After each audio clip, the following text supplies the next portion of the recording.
Kisah Abu Nawas mencari jodoh cukup religius, juga menggelitik. Alkisah, kala masih bujang, Abu Nawas ingin segera mendapatkan jodoh. Kemudian menikah dan hidup bersama jadi satu keluarga. Suatu ketika, Abu Nawas sangat tergila-gila pada seorang perempuan. Perempuan yang digandrungi sungguh cantik, pintar serta termasuk wanita ahli ibadah. Abu Nawas ingin menjadikannya istri perempuan itu. Karena cintanya begitu membara, dia lantas berdoa dengan khusyuk meminta kepada Allah Subhanahu wa Ta'ala. Terjemahan doanya dalam bahasa Indonesia kurang lebih sebagai berikut. Ya Allah, jika memang gadis itu baik untuk saya, dekatkanlah kepadaku. Tetapi jika memang menurutmu ia tidak baik buatku, tolong ya Allah, sekali lagi tolong, pertimbangkan lagi ya Allah. Doa Abu Nawas ini menggelitik, karena terkesan memaksa kehendak Allah. Tak lupa dalam doa itu Abu Nawas menyisipkan nama gadis yang menjadi pujaan hatinya itu. Abu Nawas berdoa itu dan itu lagi, setiap selesai salat 5 waktu.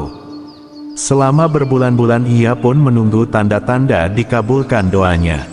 3 bulan berlalu Abu Nawas merasa doanya tak dikabulkan. Dia kemudian introspeksi diri. Mungkin Allah tak mengabulkan doaku karena aku kurang pasrah atas pilihan jodohku, pikirnya. Kemudian Abu Nawas bermunajat lagi. Tapi kali ini dia ganti strategi. Doa kali ini tidak diembel-embeli spesifik pakai nama si gadis. Apalagi berani maksa kepada Allah seperti doa sebelumnya. Ya Allah, berikanlah istri yang terbaik untukku, begitu bunyi doanya. Berbulan-bulan dia terus memohon kepada Allah. Namun Allah tak juga mendekatkan jodoh Abu Nawas, wanita yang menjadi pujaannya itu. Allah bahkan belum juga mempertemukan Abu Nawas dengan wanita yang mau diperistri. Lama-lama ia mulai khawatir juga. Takut menjadi bujangan tua, Abu Nawas memutar otak. Dia mencari cara agar doanya cepat terkabul. Dia memang terkenal cerdas. Kali ini doanya sedikit diplomatis dengan Allah. Dia mengubah doanya. Ya Allah, kini aku tidak minta lagi untuk diriku. Aku hanya minta wanita sebagai menantu ibuku yang sudah tua dan sangat aku cintai ya Allah. Sekali lagi bukan untukku ya Tuhan. Maka, berikanlah ia menantu. Begitu doa Abu Nawas. Dasar Abu Nawas, pakai bawa nama ibunya segala. Padahal permintaannya tetap saja untuk dirinya. Allah Maha Tahu, tidak perlu dipolitisir segala. Barangkali karena keikhlasan dan keluguan Abu Nawas, Allah pun menjawab doanya. Allah menakdirkan wanita cantik dan salihah itu menjadi istri Abu Nawas. Abu Nawas bersyukur bisa mempersunting gadis pujaannya. Memiliki istri cantik ternyata membuat Abu Nawas pusing. Setidaknya ada 3 golongan yang rata-rata memiliki istri cantik, yakni pengusaha, pejabat dan ilmuwan agama. Zaman dulu, perempuan cantik hanya monopoli orang kota dan anak orang kaya. Akan tetapi sekarang, bahkan istri kuli, buruh kasar juga cantik, karena hadirnya kosmetika sampai pelosok desa, bahkan dandanannya mengalahkan ibu-ibu sosialita kota. Ini kisah zaman Abu Nawas yang memiliki istri sangat cantik. Akibatnya kewalahan menghadapi godaan laki-laki mata keranjang. Setiap istrinya pulang dari pasar, istrinya selalu menangis karena digoda lelaki. Tak tahan mendengar keluhan istrinya, Abu Nawas memutar otak, bagaimana cara menyadarkan para lelaki penggoda tersebut. Akhirnya, Abu Nawas pergi ke pasar untuk membeli ubi-ubian dan pewarna makanan. Aneka ubi tersebut dimasaknya dan diberi warna yang indah. Setelah itu, sejumlah lelaki penggoda di kampung diundang makan di rumahnya. Mendapat kesempatan makan bareng tersebut, para lelaki sangat senang dan berbondong-bondong datang. Mereka membayangkan tidak hanya menyantap masakan secara cuma-cuma, juga bonus melihat istri Abu Nawas yang terkenal sangat cantik. Saat tiba di rumah, Abu Nawas mempersilakan para tamu mencicipi berbagai hidangan dengan aneka warna tersebut. Anehnya, semua sepakat bahwa rasa masakan sama, padahal warnanya berbeda. Setelah ribut tidak ada hidangan lain yang disuguhkan dan hanya ubi warna-warni tersebut, Abu Nawas memberikan sambutan. "Saudara sekalian, aku mengundang kalian semua ke rumahku agar semua merasakan rasa ubi yang berwarna-warni. Dan ternyata rasanya sama kan? Itu tidak ubahnya dengan istri kita, walaupun bentuk fisiknya beda, rasanya sama saja, yakni sama-sama perempuan," katanya diiringi tawa lepas. Para lelaki penggoda itu pun terdiam, dan kemudian pergi meninggalkan rumah Abu Nawas. Kadangkala untuk menunjukkan sesuatu kepada sang raja, Abu Nawas tidak bisa hanya sekedar melaporkannya secara lisan. Raja harus mengetahuinya dengan mata kepala sendiri, bahwa masih banyak di antara rakyatnya yang hidup sengsara. Ada saja praktek jual beli budak. Dengan tekad yang amat bulat Abu Nawas merencanakan menjual Baginda Raja, karena menurut Abu Nawas hanya Baginda Raja yang paling patut untuk dijual. Bukankah selama ini Baginda Raja selalu mempermainkan dirinya dan menyengsarakan pikirannya? Maka sudah sepantasnya lah kalau sekarang giliran Abu Nawas mengerjai Baginda Raja. Abu Nawas menghadap dan berkata kepada Baginda Raja Harun al-Rasyid, "Ada sesuatu yang amat menarik yang akan hamba sampaikan hanya kepada Paduka yang mulia." "Apa itu wahai Abu Nawas?" tanya Baginda langsung tertarik. "Sesuatu yang hamba yakin belum pernah terlintas di dalam benak Paduka yang mulia," kata Abu Nawas meyakinkan.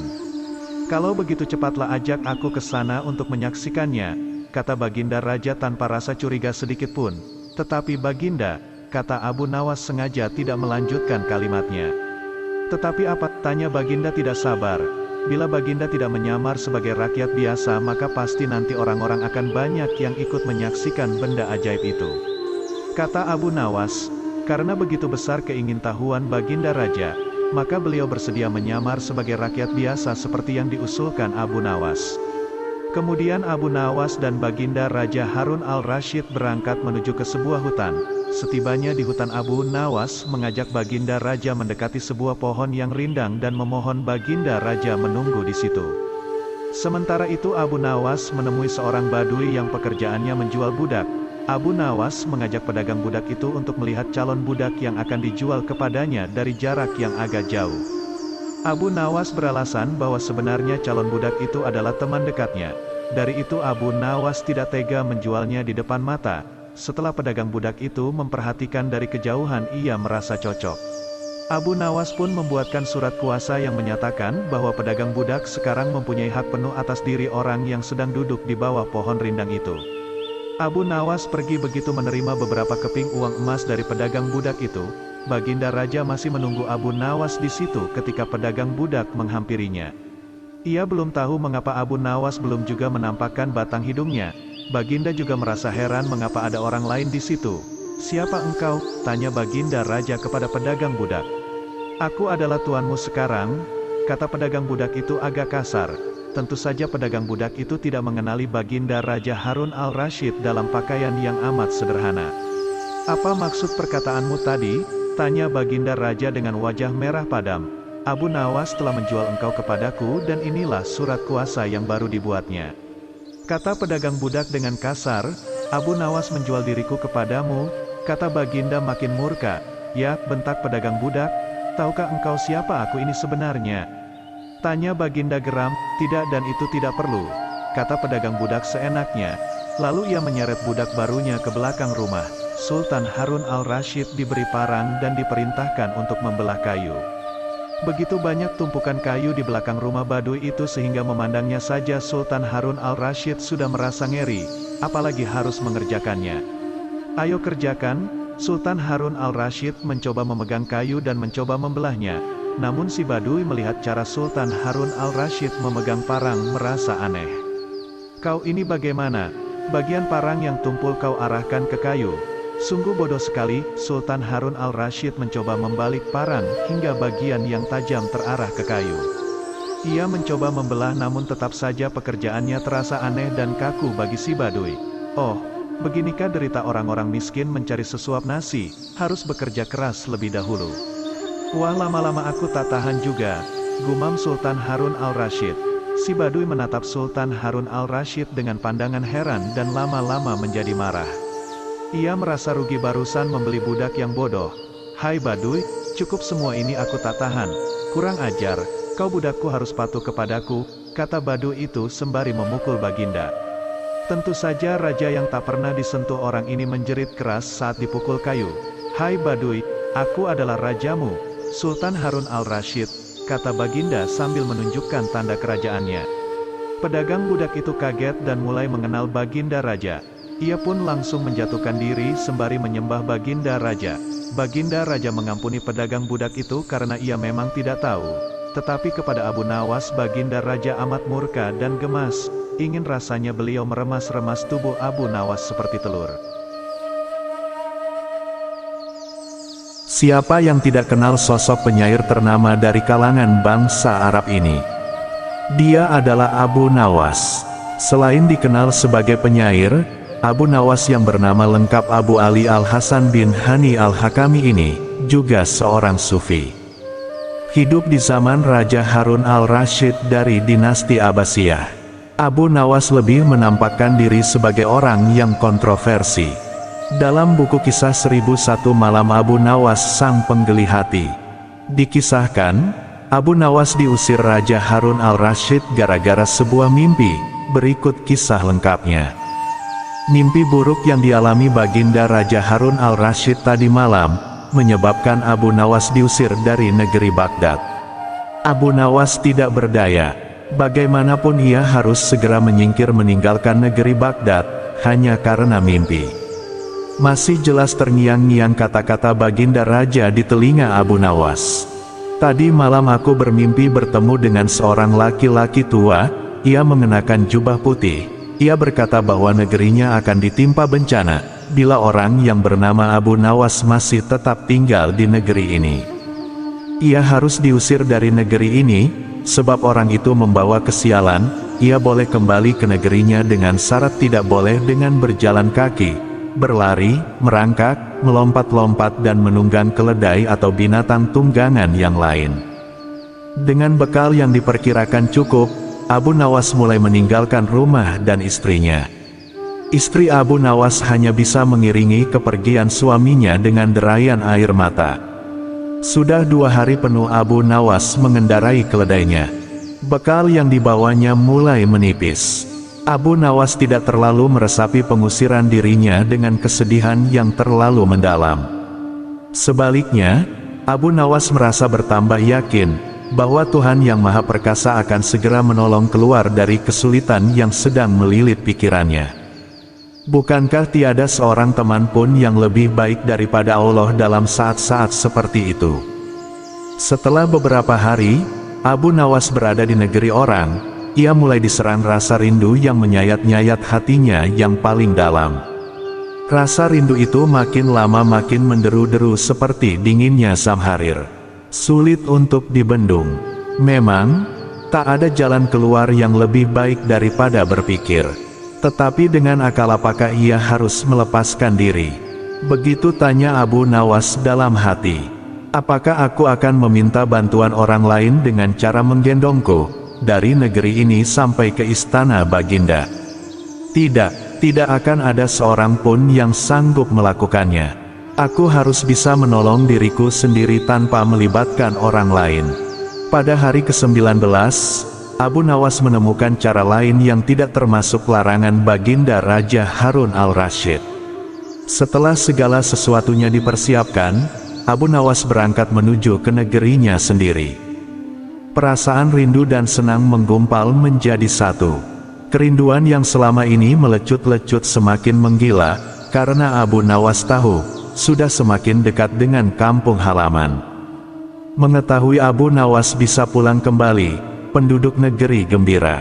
Desas-desus tentang kembalinya Abu Nawas segera menyebar secepat bau semerbak bunga yang menyerbu hidung.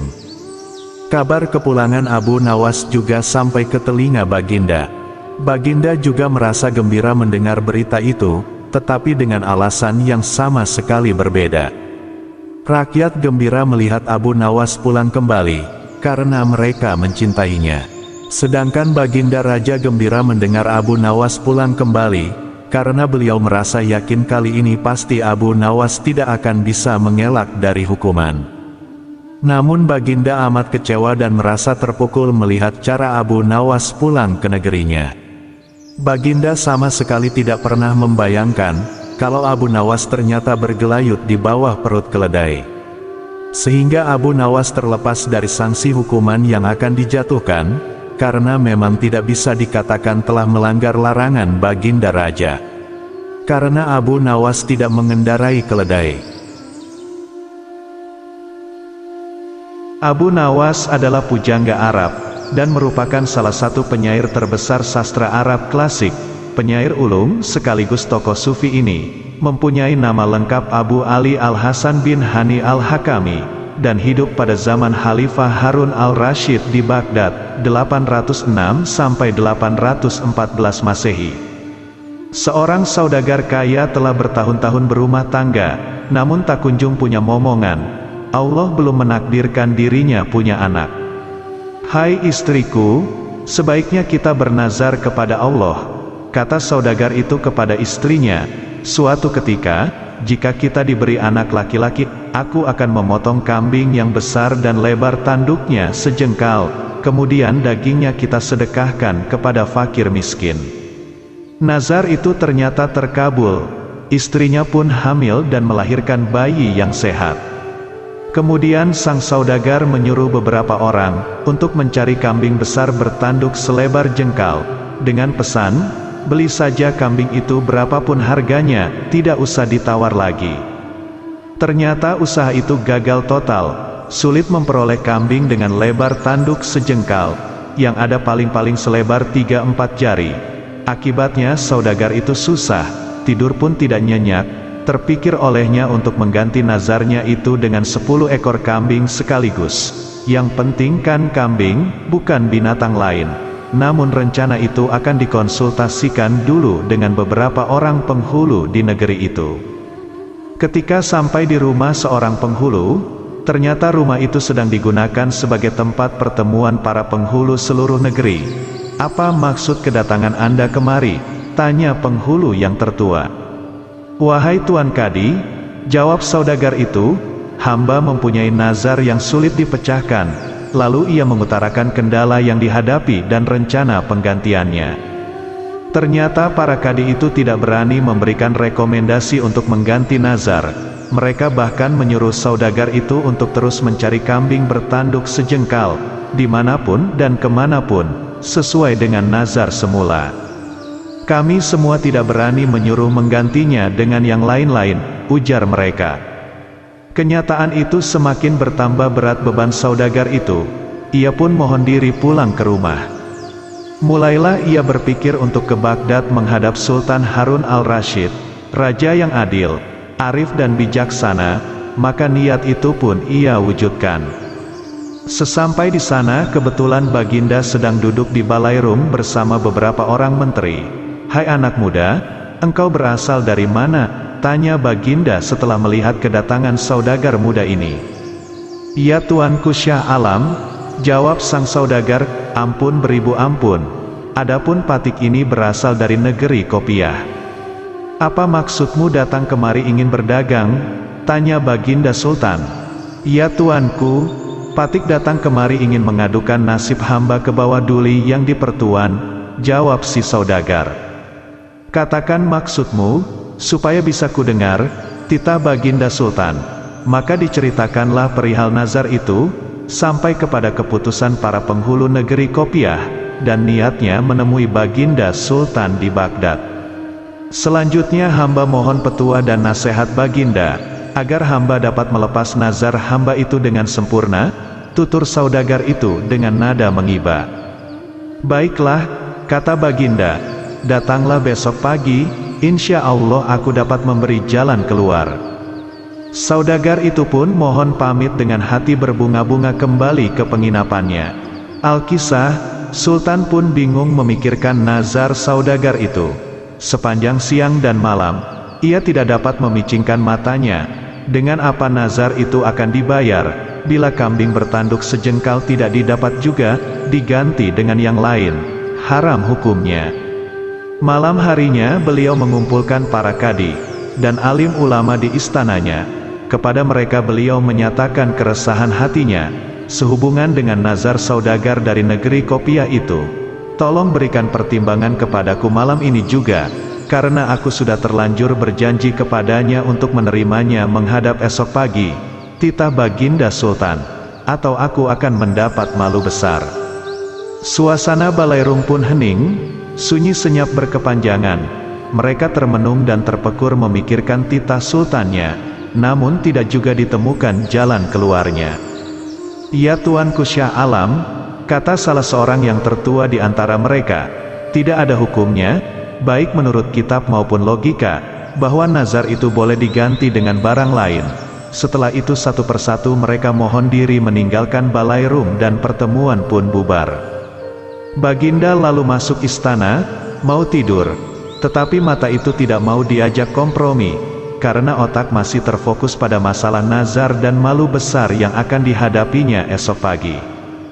Menjelang subuh, Baginda pun teringat kepada Abu Nawas.